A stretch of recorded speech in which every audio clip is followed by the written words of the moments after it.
Welcome friends. আজকে আমি linear programming problem নিয়ে ডিসকাস করব। লিনিয়ার প্রোগ্রামিং প্রবলেমের formulation, graphical method, basic feasible solution এগুলো নিয়ে ডিসকাস করব। তার সাথে 18খানা এমসিকিউ ডিসকাস করব। আচ্ছা, আজকের ভিডিওটা শুরু করার আগে তোমাদেরকে অসংখ্য ধন্যবাদ জানাবো। আজকে আমার 1K সাবস্ক্রাইবার পূর্ণ হলো। তোমাদের সাপোর্ট আর ভালোবাসা ছাড়া এটা কিছুতেই সম্ভব ছিল না, তাই তোমাদেরকে অসংখ্য ধন্যবাদ জানিয়ে আজকের ভিডিও শুরু করব। চলো শুরু করা যাক। প্রথমে বলবো লিনিয়ার প্রোগ্রামিং প্রবলেম শুরু কখন হলো।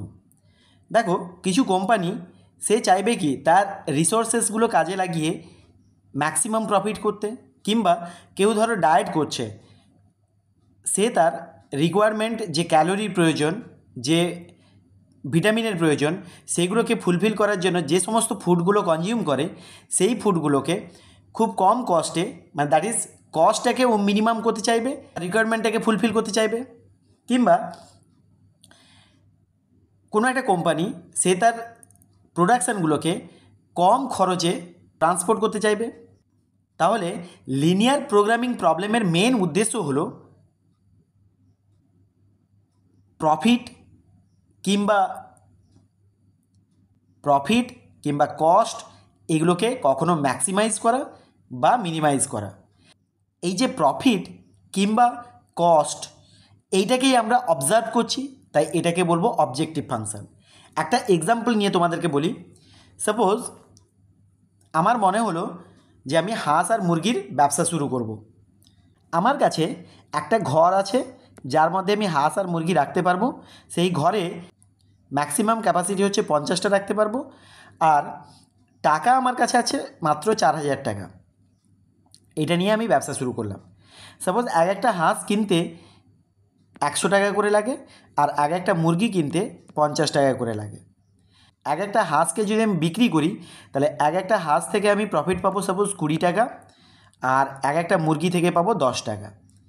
তাহলে কতগুলো হাঁস আর কতগুলো মুরগি কিনলে আমি ম্যাক্সিমাম প্রফিট করতে পারবো?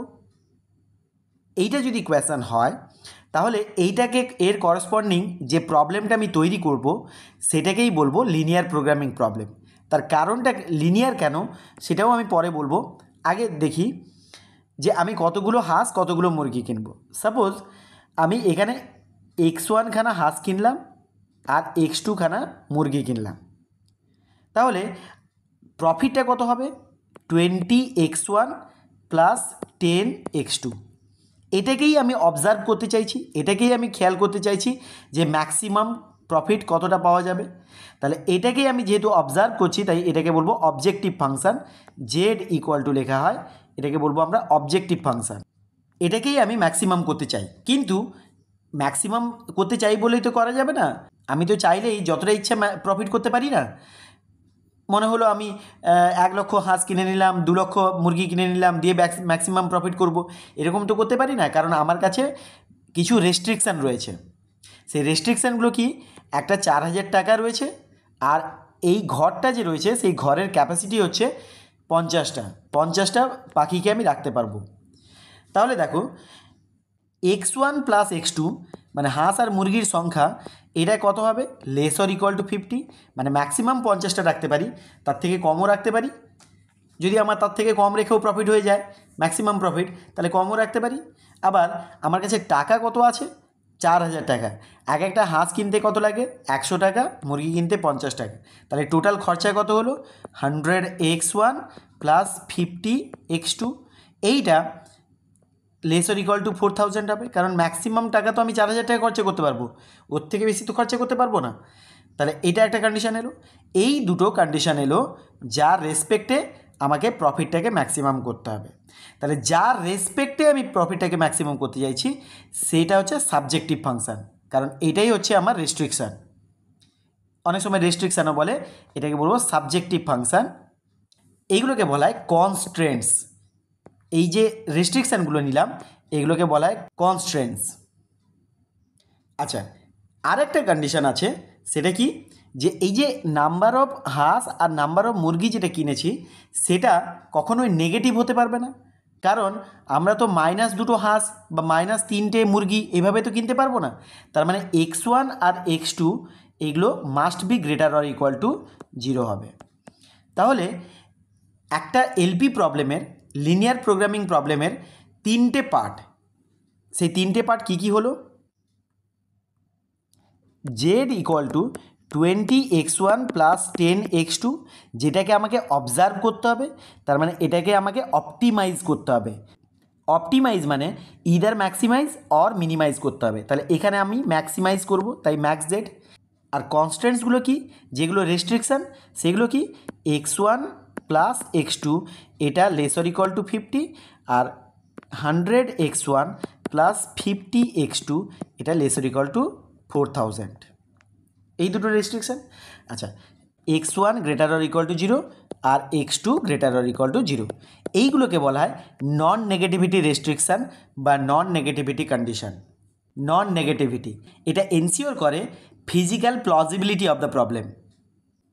এই যে এখানে ভেরিয়েবলগুলো নিয়েছি x1 আর x2, এগুলোকে বলা হয় ডিসিশন ভেরিয়েবল, কারণ এইগুলো দিয়ে আমরা ডিসাইড করতে পারবো যে কতগুলো করে এইগুলোকে নিতে হবে যাতে করে আমি ম্যাক্সিমাম প্রফিট বা মিনিমাম কস্ট পেতে পারি। এই যে কনস্ট্রেন্টসগুলো লিখেছি, এই দুটো কনস্ট্রেন্ট এখানে হয়েছে কি লেস অর ইকুয়াল টু করে হয়েছে। এইগুলো ইকুয়েশানও হতে পারে, ইকুয়াল টুও হতে পারে, লেস অর ইকুয়াল টু হতে পারে, গ্রেটার অর ইকুয়াল টু হতে পারে, গ্রেটার দেন হতে পারে, লেসার দেন হতে পারে। এই সমস্ত সিম্বল দিয়ে এই কনস্ট্যান্টগুলো লেখা যেতে পারে। তাহলে এই যে কনস্ট্যান্টসগুলো দেখতে পাচ্ছ, এই কনস্ট্যান্টসগুলো কিন্তু লিনিয়ার হবে, তাই এই প্রবলেমগুলোকে লিনিয়ার প্রোগ্রামিং প্রবলেম বলা হয়। এইগুলো লিনিয়ার হবে মানে কি, এই যে ভেরিয়েবলগুলো, এই ভেরিয়েবলের পাওয়ার যেন 1 হয়, তার মানে কি লিনিয়ার ইকুয়েশন হবে বা লিনিয়ার ইনইকুয়েশন হবে। লিনিয়ার ইনইকুয়েশন বা লিনিয়ার ইকুয়েশন দিয়ে হচ্ছে বলেই তাই এই প্রবলেমগুলোকে বলা হয় লিনিয়ার প্রোগ্রামিং প্রবলেম। এবার দেখো এই x1 আর x2-র কোন কোন ভ্যালুসগুলো এই ইনইকুয়েশনটাকে স্যাটিসফাই করতে পারে। দেখো, সাপোজ আমি x1-এর ভ্যালু 10 নিলাম আর x2-র ভ্যালু 10 নিলাম, তাহলে 10 plus 10 less or equal to 50, তাহলে এই কন্ডিশনকে স্যাটিসফাই করছে। এবারে এই x1 equal two 10, x2 equal two 10, এটাকে স্যাটিসফাই করছে কিনা দেখো। 10 10 বসালে এটা 1000 আর এটা 500, তাহলে 1500, এটাও 4000-এর থেকে লেস হচ্ছে, তাহলে স্যাটিসফাই করছে। তাহলে x1 আর x2-র এই ভ্যালু দুটো দেখো, এই দুটো কন্ডিশনকেও স্যাটিসফাই করছে। তাহলে যে ভ্যালুগুলো x1 আর x2-র যে ভ্যালুগুলো এই 3টে কন্ডিশনকে, দ্যাট ইজ কনস্ট্যান্টগুলোকে along with the non negativity রেস্ট্রিকশানগুলোকে স্যাটিসফাই করবে, সেগুলোকে বলবো আমি ফিজিবল সলিউশন। Feasible solution. তাহলে এখানে দেখো ফিজিবল সলিউশন যে একটাই হবে তার কোনো মানে নেই, কারণ অনেকে হতে পারে। ধরো আরেকটা আমি নিলাম 10 আর 15, তাহলে এটা দিয়েও স্যাটিসফাই করবে এই কন্ডিশন, এই কন্ডিশন, এটাও কন্ডিশন, এই তিনটেও স্যাটিসফাই করবে। তাহলে এরকম ইনফাইনাইট নাম্বার অফ পয়েন্টস পাওয়া যাবে যেগুলো এই 3টে কন্ডিশনকে স্যাটিসফাই করবে। তাহলে এই যে পয়েন্টগুলোকে যদি আমি প্লট করি, তাহলে একটা রিজিয়ন পাওয়া যাবে যে রিজিয়নের সমস্ত পয়েন্টগুলো এই 3টে কন্ডিশনকে স্যাটিসফাই করছে, সেই রিজিয়নটাকে বলবো ফিজিবল রিজিয়ন। দেখো তোমরা এখন এই যে ইনইকুয়েশানগুলো আছে, এর করসপন্ডিং ইকুয়েশানগুলো যদি আমি ড্র করে নিই, তাহলে কেমন আসবে? x1 plus x2 equal to 50, তাহলে 50 দিয়ে ডিভাইড করলে x1 by 50 plus x2 by 50 equal to 1। তাহলে এগুলোকে যদি গ্রাফে প্লট করি, এগুলো একটা স্ট্রেট লাইনের ইকুয়েশান, তাহলে স্ট্রেট লাইনগুলোকে গ্রাফে প্লট করলে কেমন আসবে? এটা এক্স অ্যাক্সিস আর ওয়াই অ্যাক্সিস নিলাম। আচ্ছা, এই লাইনটা কি আসবে? এখানে কোথাও 50 ডিস্টেন্স আছে, এখানে 50, তাহলে 50 50 দিয়ে এরকম একটা লাইন আসবে। তাহলে এই লাইনটাই হচ্ছে আমার এই লাইনটাই। এবারে এখানে ইনইকুয়েশন দেওয়া আছে, যেহেতু একটা লাইনের দুটো দিক হয়, তাহলে একটা রিজিয়ন হচ্ছে এদিকে, একটা রিজিয়ন আসবে এদিকে। এবারে কোন রিজিয়নটা হবে সেটা চেক করার জন্যে যে কোনো একটা রিজিয়নে, সাপোজ এই রিজিয়নের মধ্যে কোনো একটা পয়েন্ট নিলাম, সেই পয়েন্টটা যদি এই ইনইকুয়ালিটিটাকে স্যাটিসফাই করে, তাহলে এই রিজিয়নটা হবে টুয়ার্ডস তার দিকে। আর এই রিজিয়নের কোনো পয়েন্ট যদি এটাকে স্যাটিসফাই করে, তাহলে এই রিজিয়নটা হবে টুয়ার্ডস ওই পয়েন্টের দিকে। তাহলে এখানে কোনটা স্যাটিসফাই করছে, কোনো একটা পয়েন্ট নিয়ে দেখতে হবে। সেই পয়েন্টটা একটা নোন পয়েন্ট আছে অরিজিন, এই নোন পয়েন্টটা বসিয়ে আমরা দেখি 0 0 দিয়ে স্যাটিসফাই করছে কিনা। 0 0 বসালে লেস অর ইকুয়াল টু 0, 0 0 বসালে এটা 0 আসছে, তাহলে 0 less or equal to 50 satisfy করছে, তার মানে এ রিজিয়নটা হবে টুয়ার্ডস অরিজিন। তাহলে রিজিয়নটা আমি এঁকে নিই। তাহলে এই ইনইকুয়ালিটির করসপন্ডিং রিজিয়নটা হবে আমার এই দিকে। আরেকটা যে রেস্ট্রিকশান ছিল সেটাকে ক্যালকুলেট করে দেখি। এখানে ইকুয়েশান করে 4000 দিয়ে ডিভাইড করব, তাহলে x1/40 plus x2/80 equal to 1 হবে। তাহলে এটার করসপন্ডিং লাইনটা কেমন হবে? এখানে 40 আর এখানে কোথাও 80 আছে, তাহলে 80, তাহলে এইটা দিয়ে লাইনটা আসবে। সাপোজ আমি এই লাইনটা ড্র করলাম, এবারে এর রিজিয়নটা কোন দিকে হবে? দেখো লেস অর ইকুয়াল টু আছে, তাহলে 0 0 দিয়ে স্যাটিসফাই করাও। তাহলে 0 0 বসালে কি আসবে? 0 + 0, 0 আসছে লেফট হ্যান্ডে আর রাইট হ্যান্ডে আছে 4000, তাহলে 0 তো 4000 থেকে ছোটো, তার মানে স্যাটিসফাই করবে, তার মানে এই রিজিয়নটাও হবে টুয়ার্ডস অরিজিন। তাহলে এই লাইনের রিজিয়নটাও হবে টুয়ার্ডস অরিজিন। আর নন নেগেটিভিটি কন্ডিশন দুটো কী ছিল? একটা x1 greater or equal to 0 আর একটা x2 greater or equal to 0। দেখো x1 greater or equal to 0 কোনটা হবে? এটা হচ্ছে ওয়াই অ্যাক্সিসের ইকুয়েশান, x1 ইকুয়াল টু 0, এটা ওয়াই অ্যাক্সিসের ইকুয়েশান। তাহলে ওয়াই অ্যাক্সিসের গ্রেটার অর ইকুয়াল টু 0 আছে, তার মানে স্যাটিসফাই করবে কি? দেখো এইখানে যদি কোনো পয়েন্ট নাও, ধরো এটা সাপোজ 50, 40 এরকম কিছু একটা পয়েন্ট নিলাম, তাহলে দেখো এখানে স্যাটিসফাই করে যাবে, কারণ x1 এর জায়গায় 50 বসালে স্যাটিসফাই করবে, তার মানে রিজিয়নটা হবে এই ওয়াই অ্যাক্সিসের ডান দিকে। আর x2 greater or equal to 0 এটা রেস্ট্রিক্ট করবে এটা এই এক্স অ্যাক্সিসের উপরের দিকে। তার মানে আলটিমেটলি এই নন নেগেটিভিটি কন্ডিশন এটা কিন্তু এই ফার্স্ট কোয়াড্রেন্টকেই ডিফাইন করে। তাহলে এখন কমন রিজিয়ন কোনটা আসছে দেখো, এই পোর্শনটাই হচ্ছে আমার কমন রিজিয়ন, এই পোর্শনটাই হচ্ছে আমার কমন রিজিয়ন। তাহলে এই যে কমন রিজিয়নটা দেখতে পাচ্ছ, এই কমন রিজিয়নের সমস্ত পয়েন্ট এই দুটো ইনইকুয়েশন আর এই নন নেগেটিভিটি কন্ডিশনকে স্যাটিসফাই করছে। তাহলে এই যে রিজিয়নটা এলো, এই রিজিয়নটাকে আমরা বলবো ফিজিবল রিজিয়ন, আর এর প্রত্যেকটা পয়েন্টকে মানে প্রত্যেকটা সলিউশনকে আমি ফিজিবল সলিউশন বলবো। একটা জিনিস এখানে খেয়াল করে দেখো, এই যে ফিজিবল রিজিয়নটা এসছে এটা কিন্তু কনভেক্স সেট হবে। কনভেক্স সেট কোনটা বলে? একটা সেটকে আমি কনভেক্স বলবো যদি এখানকার যে কোনো দুটো পয়েন্ট নাও দিয়ে তার মধ্যে লাইন জয়েন করো, সেটা যদি এন্টায়ারলি মানে পুরোটাই যদি এই রিজিয়নের মধ্যে লাই করে তাহলে তাকে কনভেক্স সেট বলবো। কনভেক্স সেট নিয়ে আমি পরে আলোচনা করব, এখন আপাতত জাস্ট এইটুকু বলে রাখলাম। এই যে ফিজিবল রিজিয়নের যে সলিউশনগুলো থেকে আমি জেডটাকে ম্যাক্সিমাইজ করতে পারবো, মানে জেডটার ভ্যালু ম্যাক্সিমাম হবে, তাহলে সেই পয়েন্টটাকে আমি বলবো অপটিমাল সলিউশন। আমাদের এখানে জেডটা কী ছিল? জেডটা ছিল 20x1 প্লাস 10x2 এরকম ছিল। তাহলে x1 আর x2-র যে ভ্যালু এটাকে ম্যাক্সিমাম করতে পারবে, কারণ এখানে আমার প্রবলেমটা ছিল ম্যাক্সিমাইজিং, তাহলে ম্যাক্সিমাম করতে পারবে সেই পয়েন্টটাকে বলবো বা সেই সলিউশনটাকে বলবো আমি অপটিমাল সলিউশন। তাহলে এখানে ম্যাক্স জেড ছিল বলে তাই ম্যাক্সিমাম করতে চাইবো, আর যখন মিনিমাম থাকবে তখন মিনিমাইজ করতে চাইবো। তাহলে x1 আর x2-র যে ভ্যালুগুলো এটাকে ম্যাক্সিমাম করবে বা মিনিমাম করবে তাকে বলবো অপটিমাল সলিউশন। আর এই অপটিমাল সলিউশনগুলো এই কর্নার পয়েন্টেই লাই করে, মানে এই যে কর্নার পয়েন্টগুলো হয়েছে দ্যাট ইজ ফিজিবল রিজিয়নের যে ভার্টেক্সগুলো এসছে সেই ভার্টেক্সগুলোর মধ্যে অপটিমাল সলিউশন পাওয়া যাবে। এছাড়া আর কোনো পয়েন্টে মানে মাঝের কোনো পয়েন্টে অপটিমাল সলিউশন পাওয়া যাবে না। আর এই ফিজিবল রিজিয়নটা যদি বাউন্ডেড হয় তাহলে এখানে এই যে কর্নার পয়েন্টগুলোতে এই যে অবজেক্টিভ ফাংশানের ম্যাক্সিমাম ভ্যালুও থাকবে, মিনিমাম ভ্যালুও থাকবে। যদি এই রিজিয়নটা আনবাউন্ডেড হয়ে যায়, আনবাউন্ডেড মানে কীরকম হলো, ধরো এটা একটা লাইন, এটা একটা লাইন, এই লাইনের রিজিয়নটাও উপরের দিকে আর এই লাইনটারও রিজিয়নটা হচ্ছে উপরের দিকে, তাহলে দেখো এটা আনবাউন্ডেড হয়েছে। এর যদি ফিজিবল রিজিয়নটা আনবাউন্ডেড হয় তাহলে এর ম্যাক্সিমাম ভ্যালু বা মিনিমাম ভ্যালু নাও থাকতে পারে। আর ম্যাক্সিমাম ভ্যালু যদি থাকে বা মিনিমাম ভ্যালু যদি থাকে তাহলে সেটা এই কর্নার পয়েন্টে থাকবে। দেখো এখানে একটা কর্নার পয়েন্ট, এখানে একটা কর্নার পয়েন্ট, এখানে একটা কর্নার পয়েন্ট আছে এই রিজিয়নের, তাহলে এই কর্নার পয়েন্টেই অ্যাটেন্ড করবে। কিছু এলপি প্রবলেম এমনও হতে পারে যার কনস্ট্যান্টগুলো কনসিস্টেন্ট হবে, কনস্ট্যান্টগুলো দিয়ে আমি একটা রিজিয়ন ড্র করতে পারবো। সাপোজ এটা একটা লাইন এলো আর এটা একটা লাইন এলো, এরকম দুটো লাইন এলো যার কমন রিজিয়নটা হলো এটা, এটা দেখো এক্স অ্যাক্সিস, এটা ওয়াই অ্যাক্সিস, এরকম নিচের দিকে ড্র করেছি।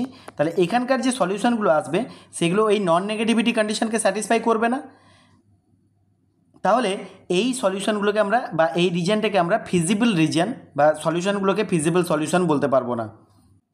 আবার কিছু কিছু ক্ষেত্রে ধরো দুটো ভেরিয়েবল আছে x1 আর x2 দিয়ে, x1 আর x2 কিছু রেস্ট্রিকশান দিয়ে দিল লেস অর ইকুয়াল টু 50, আবার একটা দিলাম 3x1 প্লাস 4x2, এটা less or equal two 100,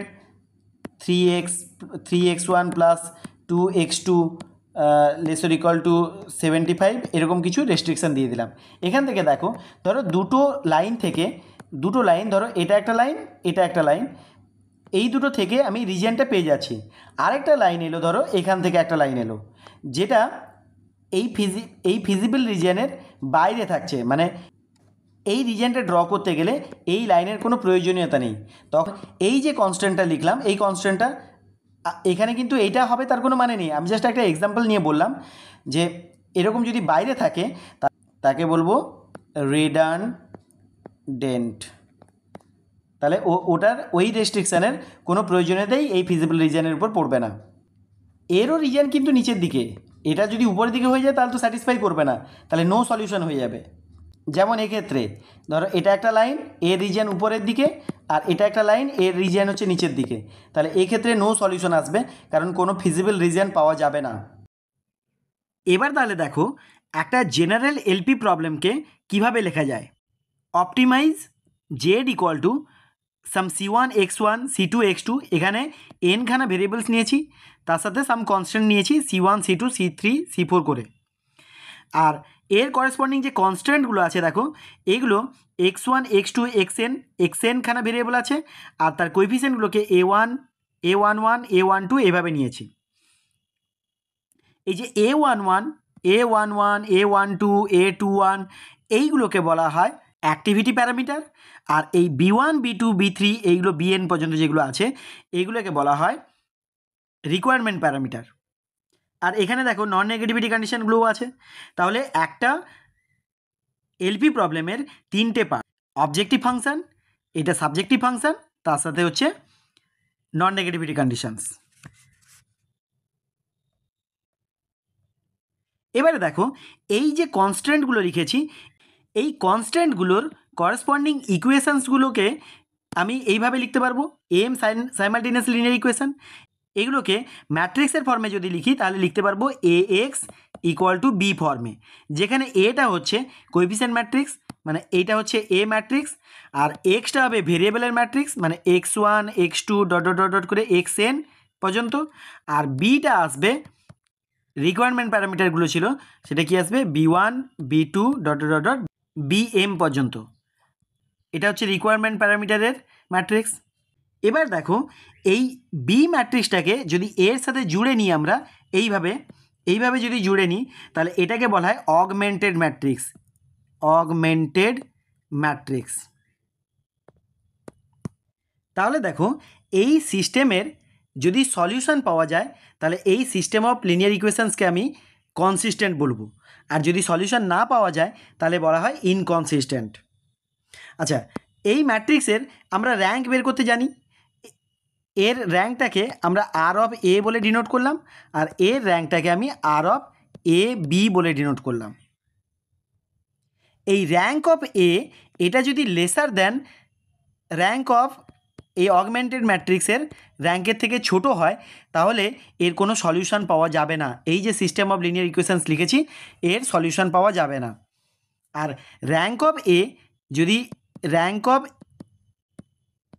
A B এর সাথে ইকুয়াল হয়, যদি ইকুয়াল হয় তাহলে সলিউশন পাওয়া যাবে, সেটা ইউনিকও হতে পারে আর মোর দ্যান ওয়ান সলিউশনও হতে পারে, মানে মেনি সলিউশনসও হতে পারে। এই rank of A rank of augmented matrix যেটা এসছে তার র্যাঙ্কের সাথে ইকুয়াল হলো, আর সেটা হলো কি এন এর সাথে ইকুয়াল হলো। এনটা হচ্ছে নাম্বার অফ আননোনস যতগুলো ছিল, আননোন ভেরিয়েবল, তাহলে x1 x2 করে xn খানা ছিল সেই জন্য এন নিয়েছি। তাহলে এই এনের সাথে যদি ইকুয়াল হয়ে যায় তাহলে বলবো ইউনিক সলিউশন।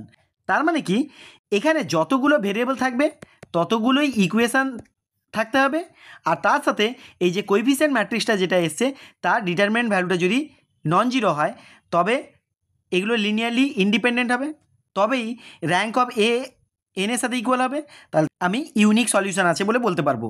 কিন্তু যদি র্যাঙ্ক অফ এ আর র্যাঙ্ক অফ অগমেন্টেড ম্যাট্রিক্সের র্যাঙ্ক এই দুটো যদি ইকুয়াল হলো কিন্তু এনের থেকে ছোট হলো, নাম্বার অফ আননোনসের থেকে ছোট হলো র্যাঙ্কটা, তাহলে তখন কিন্তু মেনি সলিউশন আসবে, ইনফাইনাইটলি মেনি সলিউশন। তাহলে দেখো একটা সিস্টেম অফ লিনিয়ার ইকুয়েশনস আছে, সেখানে এনখানা আননোন আছে। তাহলে এনখানা আননোন, এই যে দেখো এই যে এখানে এনখানা আননোন আছে, x1 x2 করে xn পর্যন্ত। তাহলে এনখানা আননোন আর নাম্বার অফ ইকুয়েশনস আছে, দেখো একটা দুটো তিনটে চারটে করে এমখানা আছে, একে যে এম দিয়ে আছে, তার মানে এমখানা ইকুয়েশনস আছে। এই এমটা যদি লেসার দ্যান এন হয়, মানে এনটা যদি বড় হয়, মানে নাম্বার অফ আননোনস বেশি আছে, নাম্বার অফ ইকুয়েশনস যদি কম থাকে, তাহলে এই সিস্টেম অফ ইকুয়েশনস থেকে আমি এম ক্রস এম অর্ডারের আমি ম্যাট্রিক্স চুজ করব, যেটা হবে নন সিঙ্গুলার, মানে তার ডেড ভ্যালু নিলে যেন নন জিরো হয়। তাহলে নন সিঙ্গুলার ম্যাট্রিক্স নিলাম, আর বাকি যে ভেরিয়েবলগুলো থাকবে, বাকি ভেরিয়েবল মানে কি এন মাইনাস এমখানা ভেরিয়েবল, সে এন মাইনাস এমখানা ভেরিয়েবল যদি জিরো নিয়ে নিই, তাহলে যে সলিউশনটা পাওয়া যাবে সেটাকে বলবো আমরা বেসিক সলিউশন। যেমন ধরো একটা এক্সাম্পল নিয়ে দেখা যাক। ধরো এখানে দুটো ইকুয়েশান এরকম নিয়েছি, এখানে ভেরিয়েবলস হচ্ছে চারটে, তাহলে নাম্বার অফ ভেরিয়েবলসটাকে আমরা এন বলে ডিনোট করি, এখানে চারটে, আর নাম্বার অফ ইকুয়েশানকে এম বলে ডিনোট করি, এখানে দুটো। তাহলে এখানে দেখো এই যে দুটো ইকুয়েশান আছে, এই দুটো ইকুয়েশান থেকে x1 x2 x3 x4 এই চারটেরই নন জিরো ভ্যালু পাওয়া যাবে না, যেহেতু দুটো ইকুয়েশান আছে। এখান থেকে আমি এই 2x2 অর্ডারের কতগুলো ম্যাট্রিক্স তৈরি করতে পারবো। দেখো ধরো প্রথম দুটোকে নিলাম এটা, কিংবা এই দুটোকে নিলাম এটা, কিংবা এই দুটোকে নিলাম।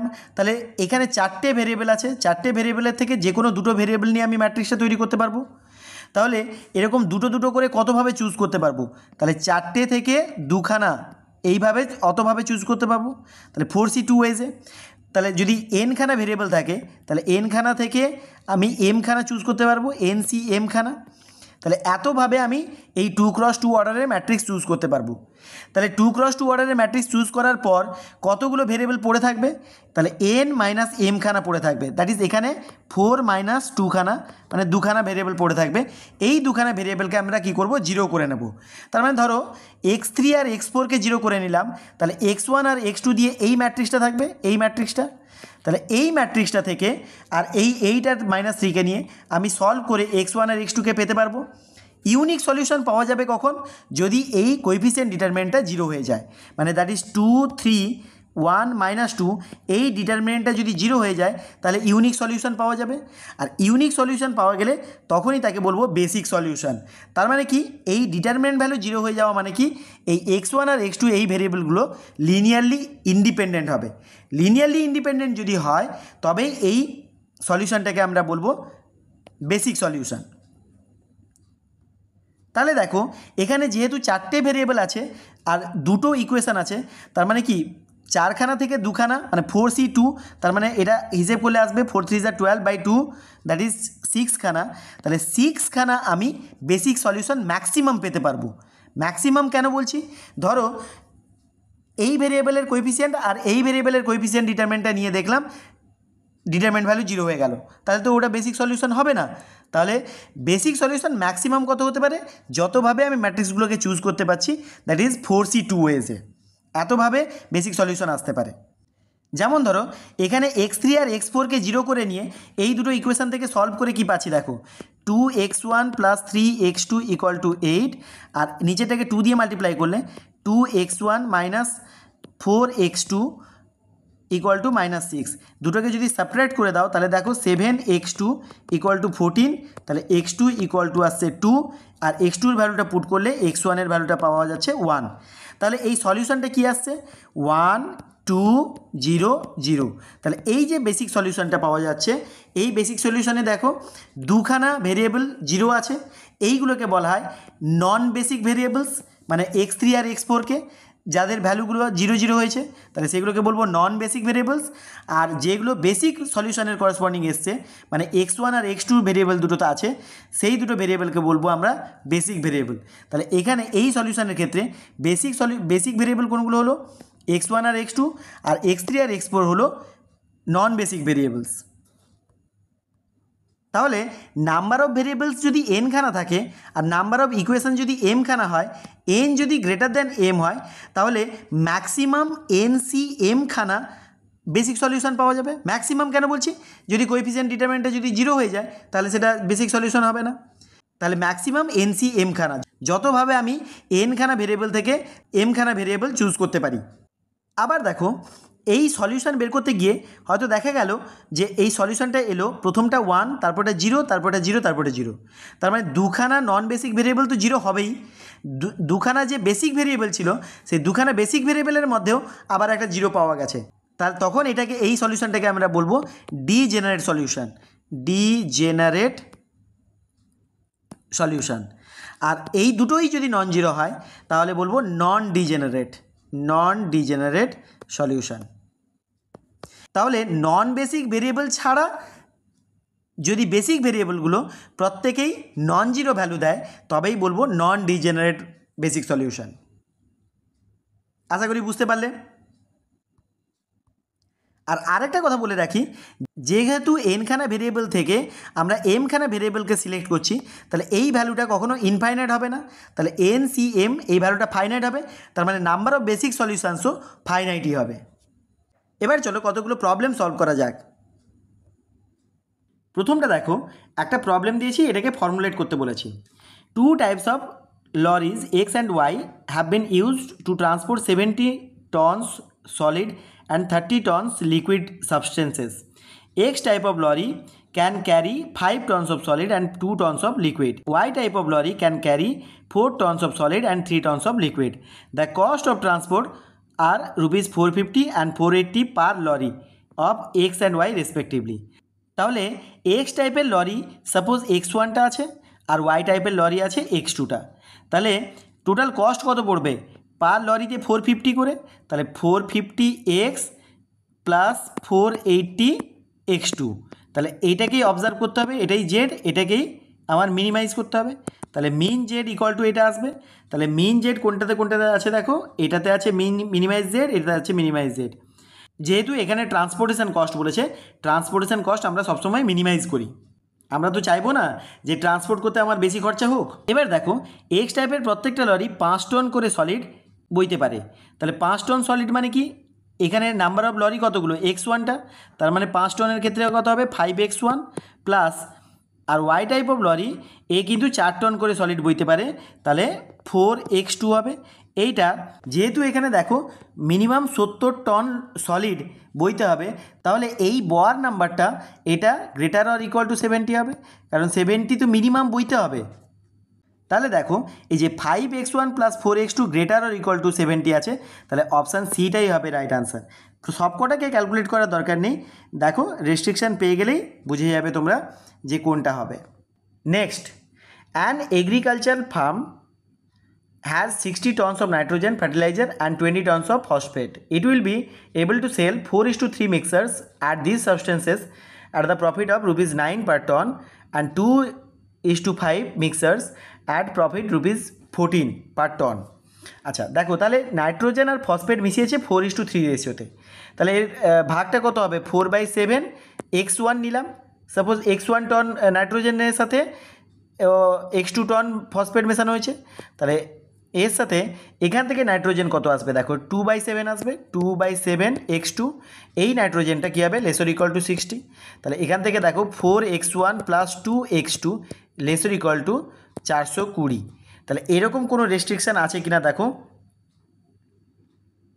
আচ্ছা এখান থেকে 2 দিয়ে ডিভাইড করে দাও, তাহলে 2x1 plus x2 lesser equal to 210।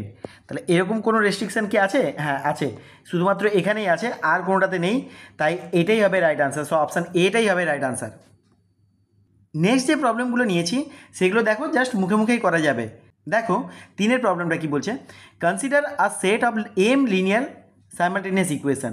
এমখানা linear simultaneous equation আছে উইথ এন আননোনস, এনখানা আননোন মানে এনখানা ভেরিয়েবল আছে, তাহলে the minimum number of zeros in a basic solution. Basic সলিউশনের মধ্যে আমি বলেছিলাম যে এন মাইনাস এমখানা যেন জিরো থাকতে হবে, তাহলে এন মাইনাস এমখানা জিরো থাকতে হবে, অপশান বিটাই রাইট আনসার আসবে। নেক্সটটা দেখো, consider m linear equations n unknowns then the number of non zero variables in a non degenerate basic solution. দেখো বেসিক সলিউশনের মধ্যে এন মাইনাস এমখানা জিরো থাকতে হবে, আর বাকি যেগুলো থাকবে সেগুলো হচ্ছে বেসিক ভেরিয়েবল।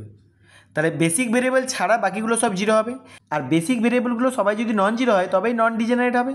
তার মানে কি, সবাই নন জিরো হবে, তার মানে কতগুলো আছে এম খানা, তাহলে এক্স্যাক্টলি এম খানা নন জিরো ভেরিয়েবল পাওয়া যাবে।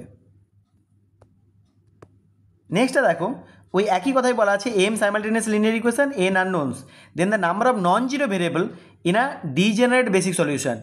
ডিজেনারেট বেসিক সলিউশনটা কীরকম ছিল, ধরো চারখানা আননোন আর দুখানা ভেরিয়েবল আছে, তাহলে সলিউশনটা কেমন হতে পারে, ধরো 2 3 0 0, তাহলে এই দুটো হচ্ছে নন বেসিক ভেরিয়েবল আর এইগুলো হচ্ছে বেসিক ভেরিয়েবল। বেসিক ভেরিয়েবলগুলোর মধ্যে যদি এটাও জিরো হয়ে যায় তাহলে সেটাকে বলবো ডিজেনারেট। তাহলে ডিজেনারেটের মধ্যে ম্যাক্সিমাম কতগুলো নন জিরো ভেরিয়েবল থাকতে পারে, ম্যাক্সিমাম m-1 খানা। তাহলে এটাই হচ্ছে অপশান ডিটাই হবে রাইট আনসার। নেক্সটটা দেখো, বলেছে ওই m linear simultaneous equation n খানা unknown, number of basic solution. Number of basic solution কী হয়, ফাইনাইট হবে। ম্যাক্সিমাম নেওয়া যেতে পারে এন সি এম খানা, এতগুলো বেসিক সলিউশন হতে পারে, এতগুলো ম্যাক্সিমাম হতে পারে। ধরো কোনো একটা সলিউশন আমি নিলাম যার ডিটারমিনেন্টটা জিরো হয়ে গেল, মানে লিনিয়ারলি ডিপেন্ডেন্ট হয়ে গেল, তাহলে তাকে তো বেসিক সলিউশন নিতে পারবো না। তার মানে টোটাল চুজ করতে পারবো এন সি এম খানা, তার মধ্যে থেকে সবাই যে বেসিক হবে তার কোনো মানে নেই। তাহলে বেসিক হতে গেলে লিনিয়ারলি ইন্ডিপেন্ডেন্ট হতে হবে, তাহলে ম্যাক্সিমাম নিতে পারবো এন সি এম খানা, so at most n c m হবে, তাহলে অপশান ডিটাই হবে রাইট আনসার। নেক্সটটা দেখো, আর solution in LPP is said to be basic feasible solution. Basic feasible solution হতে গেলে, বেসিক হতে গেলে লিনিয়ারলি ডিপেন্ডেন্ট হওয়া চলবে না, লিনিয়ারলি ইন্ডিপেন্ডেন্ট, এখানে লিনিয়ারলি ইন্ডিপেন্ডেন্ট আছে, তাহলে এটা হতে পারে, এটা হতে পারে, এটা হতে পারে, এই তিনটের মধ্যে থেকে। এবারে দেখো at least n-1 variables are zero and M vectors are linearly independent, তাহলে এইটাই অ্যাটলিস্ট n-m খানা ভেরিয়েবল জিরো হবে, তাহলে এটাই হবে ট্রু। বেসিক সলিউশন হতে গেলে n-m খানা ভেরিয়েবল জিরো হতে হবে, এটা হতেই হবে। তার থেকে একটা দুটো বেশি জিরো হতেও পারে, তাহলে সেক্ষেত্রে ডিজেনারেট সলিউশন আসবে, বাট মিনিমাম যেন n-m খানা থাকে, তাহলে এটা অ্যাটলিস্ট বলা আছে, সো অপশান বিটাই হবে right answer. Next, which of the following is a non degenerate basic feasible solution in a system of 2 equations and 4 unknown's. চারখানা আননোন আর দুখানা ইকুয়েশন বলা আছে। ফিজিবল সলিউশন হতে গেলে নেগেটিভ থাকা চলবে না, এ দেখো এগুলো নেগেটিভ আছে, চলবে না। আচ্ছা, নন ডিজেনারেট হতে গেলে দেখো 4-2 এতগুলো জিরো থাকতে হবে, তার মানে দুখানা জিরো থাকতে হবে। দুখানা জিরো কোথায় কোথায় আছে, এখানে আছে আর এখানে আছে। নন ডিজেনারেট যেহেতু বলেছে, তাহলে এটাই হবে রাইট আনসার। আর এটার ক্ষেত্রে বেসিক ফিজিবল সলিউশন হবে, কিন্তু নন ডিজেনারেট হবে না, তাহলে অপশান এটাই হবে রাইট আনসার এখানে। Next, which of the following is not a non degenerate basic feasible solution in a system of 2 equations and 4 unknown's. এটা হবে না, এটা ফিজিবল সলিউশন হবে না, এটা হবে না, ফিজিবল সলিউশন হবে না, বিকজ এর মধ্যে নেগেটিভ আছে। আচ্ছা, এখানে দেখো এটা হবে নন ডিজেনারেট, আর এখানে বলেছে is not a non degenerate, মানে কি এটাই, তার মানে কি ডিজেনারেট, তার মানে কি এটাই হবে ডিজেনারেট। ডিজেনারেটের ক্ষেত্রে যেন 4-2 করলে 2, তাহলে দুখানা জিরো থাকতে হতো, তাহলে দুখানা জিরো এইখানে আছে, আর বাকিগুলো যদি নন জিরো হয় তাহলে নন ডিজেনারেট হবে, আর যেহেতু তার মধ্যে একটা জিরো আছে তাই এটা হবে নট আ নন ডিজেনারেট, মানে অপশান সিটাই হবে এখানে রাইট আনসার। নেক্সটটা বলেছে ডিজেনারেট বেসিক ফিজিবল সলিউশন, আর 3 ইকুয়েশনস 4 আননোনস, তাহলে 4-3 করলে 1, একখানে জিরো থাকতে হবে। আচ্ছা, এটা তো নেব না কারণ এটা নেগেটিভ আছে, তার মানে ফিজিবল সলিউশন হবে না, এটা নেগেটিভ আছে, ফিজিবল সলিউশন হবে না। আচ্ছা, একখানা জিরো এইখানেই আছে। আচ্ছা, এখানে কি বলেছে ডিজেনারেট, এটা তো নন ডিজেনারেট হয়ে গেল কারণ তিনখানাই নন জিরো আছে, তার মানে এইটাই হবে ডিজেনারেট, তাহলে অপশান ডিটাই হবে রাইট আনসার। নেক্সটটা দেখো, বলেছে is not a degenerate basic feasible solution, is not a degenerate basic feasible solution, তাহলে দেখো এখানে নেগেটিভের কোনো ব্যাপার নেই, তার মানে ফিজিবল সলিউশন সবাই। আচ্ছা, বেসিক হতে গেলে এখানে 3 ইকুয়েশন আর 4 আননোন বলেছে, তাহলে 4-3 করো, দ্যাট ইজ 1, তাহলে একখানা জিরো থাকা উচিত, তাহলে একখানা জিরো থাকবে। আচ্ছা, এবারে বলছে নট আর ডিজেনারেট, তাহলে নট ডিজেনারেট মানে কি নন ডিজেনারেট, নন ডিজেনারেট মানে কি তিনটেই নন জিরো থাকতে হবে, তাহলে এটাই হবে, তো অপশান এটাই হবে রাইট আনসার। নেক্সটটা দেখো দ্য বেসিক সলিউশন x2, তাহলে বেসিক সলিউশনের মধ্যে x2 অ্যাজ নন বেসিক ভেরিয়েবল, তাহলে এটা হচ্ছে নন বেসিক ভেরিয়েবল। তাহলে বেসিক ভেরিয়েবলের মধ্যে কে কে থাকবে, x1 আর x3। তাহলে x2টা অবভিয়াসলি জিরো হবে, তাহলে x2টাকে জিরো করে দিলে কি আসছে, x1 minus x3 equal to 3, আর 2x1 plus 3x3 equal to 1, এরকম দুটো ইকুয়েশন আসছে। তাহলে এটাকে আমরা 3 দিয়ে মাল্টিপ্লাই করে দিই, তাহলে 3x1 minus 3x3 equal two 9, দুটোকে অ্যাড করলে এই দুটো কেটে যাবে, 5x1 equal to 10, so x1 equal to 2, তাহলে x1 ইকুয়াল টু 2 বসিয়ে দিলে minus x3 equal to 1, so x3 equal two minus 1, তাহলে 2 0 মাইনাস 1, তাহলে অপশান বিটাই হবে রাইট আনসার। এটা কিন্তু বেসিক সলিউশন, কিন্তু ফিজিবল সলিউশন হবে না যেহেতু এখানে নেগেটিভ আছে। নেক্সটটা দেখো, the number of basic solutions two the system this and this is the what. তাহলে এখানে এইগুলোকে যদি আমি পরপর লিখে নিই কীরকম আসবে, 1 মাইনাস 3 3 কোএফিসিয়েন্টগুলো লিখছি শুধু, 2 1 মাইনাস 3 এরকম করে আছে। তাহলে এখানে যেহেতু তিনটে ভেরিয়েবল আছে আর দুখানা ইকুয়েশান আছে, তাহলে কতগুলো বেসিক সলিউশন পাওয়া যাবে, 3c2, that is 3 into 2 by 2, 2 2 cancel হলে 3, তাহলে তিনখানা ম্যাক্সিমাম বেসিক সলিউশন পাওয়া যেতে পারে, ম্যাক্সিমাম তিনখানা। তাহলে সেই ম্যাক্সিমাম কেন বলছি, কারণ এই দুটোকে যদি নিই আরেকটাকে যদি জিরো করে দিই, মানে 3 মাইনাস 2 করলে কত হবে, একখানা জিরো থাকবে। তাহলে একখানা ভেরিয়েবলকে জিরো করে বাকি দুটো ভেরিয়েবলকে নিয়ে যে ডিটারমেন্টটা আসবে সেই ডিটারমেন্টটাকে must be not equal to zero হতে হবে। তাহলে দেখো এখানে কী করলে কত আসবে, 1 ইন্টু 1 করলে 1, 1 মাইনাস প্লাস 6 হয়ে যাবে, তার মানে এটা নট ইকুয়াল টু জিরো আসছে। আচ্ছা, এই দুটোকে নিয়ে যদি দেখি তাহলে কি আসবে, মাইনাস 3 ইন্টু মাইনাস 3 করলে 9, 9 মাইনাস 3 করলে জিরো হচ্ছে না। আচ্ছা, এই দুটোকে এটা আর এইটাকে নিয়ে যদি দেখি তাহলে 1 ইন্টু মাইনাস 3 করলে মাইনাস 3, আর এটা মাইনাস 6, তার মানে এটাও জিরো হচ্ছে না। তার মানে যে তিনটে সলিউশনের কথা বলছিলাম সেই তিনটে সলিউশনই বেসিক হবে, তার মানে কি অপশান এটাই হবে রাইট আনসার। নেক্সটটা দেখো, the number of degenerate solution to the system of linear equations this and this. তাহলে এটাকেও পরপর লিখে নিই, তাহলে 2 1 মাইনাস 1, নিচেটা আসছে 3 2 1। আচ্ছা, এখানে দেখো তিনটে ভেরিয়েবল দুটো ইকুয়েশান, তার মানে একটা জিরো হয়ে যাবে, 3 মাইনাস 2 করলে একটা জিরো ভেরিয়েবল আসবে। আচ্ছা, তাহলে বাকি দুটো ভেরিয়েবলকে নিয়ে আমি সলিউশন বের করব। তাহলে এখানে দেখো এই ডিটারমেন্টটাকে নেব, কিংবা এই ডিটারমেন্টটাকে নেব, কিংবা এই প্রথমটাকে আসছে সেটাকে নিয়ে দেখব যে কোনটা নন জিরো আসছে। তো প্রথম দুটোকে নিয়ে যদি দেখি তাহলে কত আসবে, 2 ইন্টু 2 4, 4 মাইনাস 3 করলে 1, তাহলে এটা নন জিরো আসছে। আচ্ছা, পরের দুটোকে নিয়ে দেখি, 1 ইন্টু 1 করলে 1, আর মাইনাস 2 মাইনাস মাইনাসে প্লাস 2, তাহলে 1 প্লাস 2 দ্যাট ইজ 3 এসে আছে, তার মানে এটাও নট ইকুয়াল টু জিরো। আর এটা আর এটাকে নিয়ে দেখলে 2 ইন্টু 1 2, 2 আর এটা প্লাস 3, তার মানে এটাও নন জিরো। তার মানে কি তিনটেই বেসিক সলিউশন হবে। এবারে এই বেসিক সলিউশনের মধ্যে দেখো ডিজেনারেট সলিউশন জিজ্ঞাসা করেছে। ডিজেনারেট মানে কি, অন্তত একটা জিরো হবে, দেখি সলিউশন করে। তাহলে যদি x3টাকে জিরো করে নিই তাহলে এখানে আসছে কি 2x1 plus x2 equal to 2, আর 3x1 plus 2x2 equal to 3। তাহলে এটাকে সলভ করতে হবে। সলভ করে কি পাচ্ছি দেখো, সলভ করে পাচ্ছি x1 ইকুয়াল টু 1 আর x2 ইকুয়াল টু 0। যেহেতু আর x3টা জিরো আছে তার মানে কি এটা ডিজেনারেট সলিউশন হয়ে যাবে, বিকজ দেখো একটা নন জিরো আছে আর আরেকটা জিরো চলে এসছে, মানে নন বেসিক ভেরিয়েবল তো জিরো ছিল সেটাকে ছেড়ে দাও, বেসিক ভেরিয়েবলের মধ্যে একটা জিরো পাওয়া গেছে, তার মানে এটা ডিজেনারেট সলিউশন হবে। আচ্ছা, আরগুলো দেখি, যদি আমরা x2কে জিরো করে নিই তাহলে ইকুয়েশান দুটো কী আসবে, 2x1 minus x3 equal to 2, আরেকটা ইকুয়েশান হচ্ছে 3x1 plus x3 equal to 3। তাহলে এই দুটোকে সলভ করলে পাওয়া যাচ্ছে x1 ইকুয়াল টু 1 আর x3 ইকুয়াল টু পাওয়া যাচ্ছে 0। তাহলে এটাও ডিজেনারেট সলিউশন হবে। আর x1কে জিরো করে দেখি, ইকুয়েশান দুটো কী পাওয়া যাচ্ছে, x2 minus x3 equal to 2 আর 2x2 plus x3 equal to 3। তাহলে এখান থেকে পাওয়া যাচ্ছে x2 ইকুয়াল টু 5/3 আর x3 ইকুয়াল টু 5/3 পুট করলে নন জিরো আসবে না, 2 5/3 -2 -1/3 এরকম কিছু একটা আসবে, জিরো আসছে না। তার মানে জিরো যখন আসছে না তখন এই দুটো কি আসছে, নন জিরো ভ্যালু, আর নন বেসিক ভেরিয়েবলটা তো জিরো আসবে।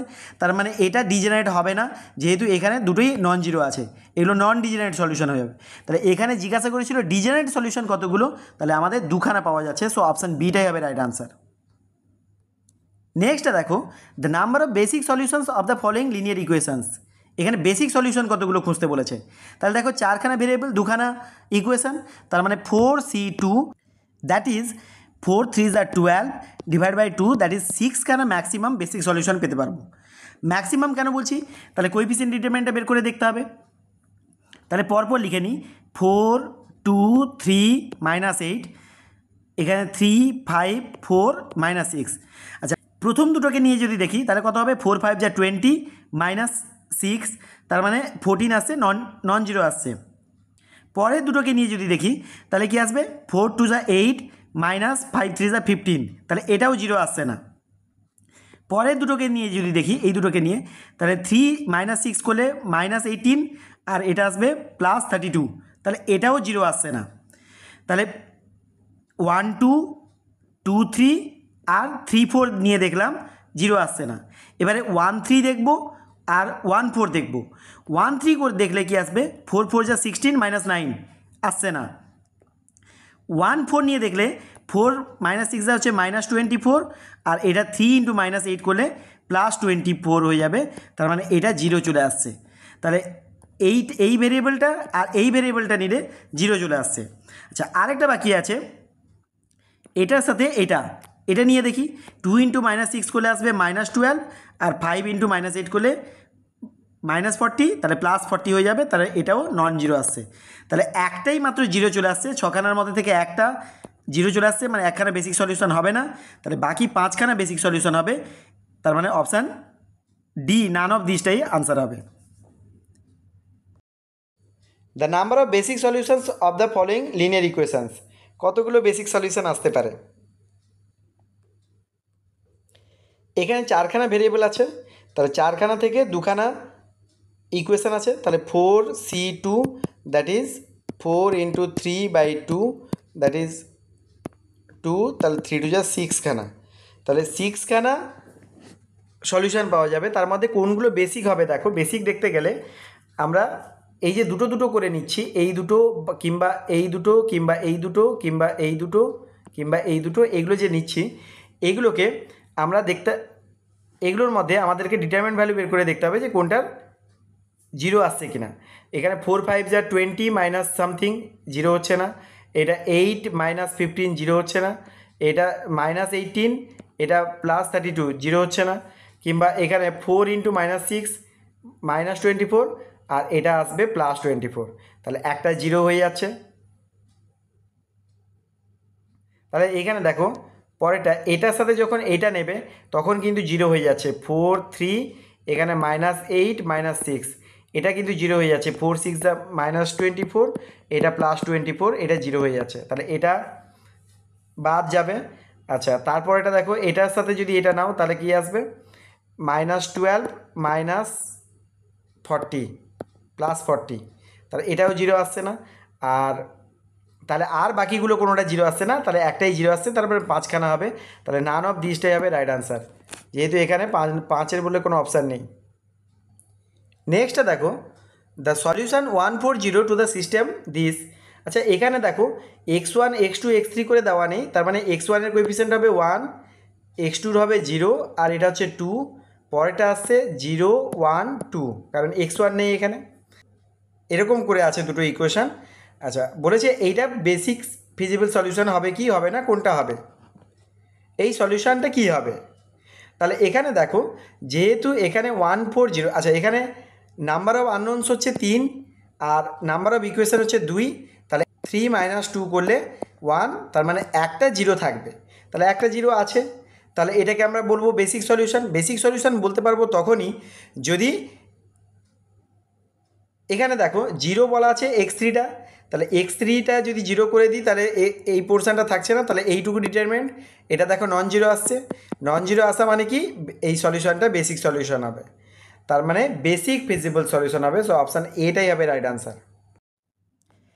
নেক্সট প্রবলেমটা দেখো, the solution this two the system this, basic feasible solution হবে না বেসিক সলিউশন হবে এইসব জিজ্ঞাসা করেছে।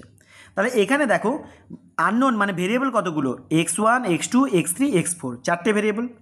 ইকুয়েশান কতগুলো দেওয়া আছে, 3টে।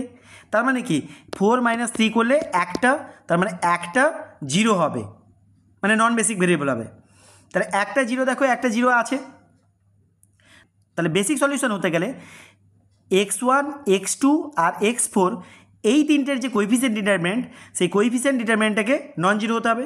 তাহলে কোএফিসিয়েন্ট ডিটারমিনেন্টে কী আসছে দেখো, ডিটারমিনেন্ট অফ 1 1 2, x2 এর কোএফিসিয়েন্টগুলো আছে 1 1 4, আর x4 এর কোএফিসিয়েন্ট আছে 0 0 -1।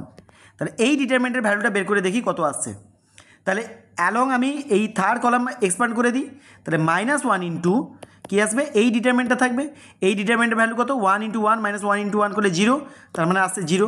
তাহলে এই ডিটারমিনেন্টের ভ্যালু দেখো 0 চলে আসছে। তার মানে এটাকে আমি বেসিক সলিউশন বলতে পারি না, তার মানে এটা নন বেসিক সলিউশন হবে। দ্যাট ইজ অপশান ডিটাই হবে রাইট আনসার।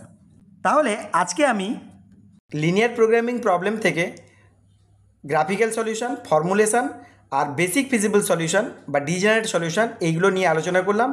পরের ভিডিওতে আমি কনভেক্স সেট, কনভেক্স হাল, পলিহেড্রন এইগুলো নিয়ে ডিসকাস করব। আজকে এই পর্যন্ত, সবাই ভালো থেকো।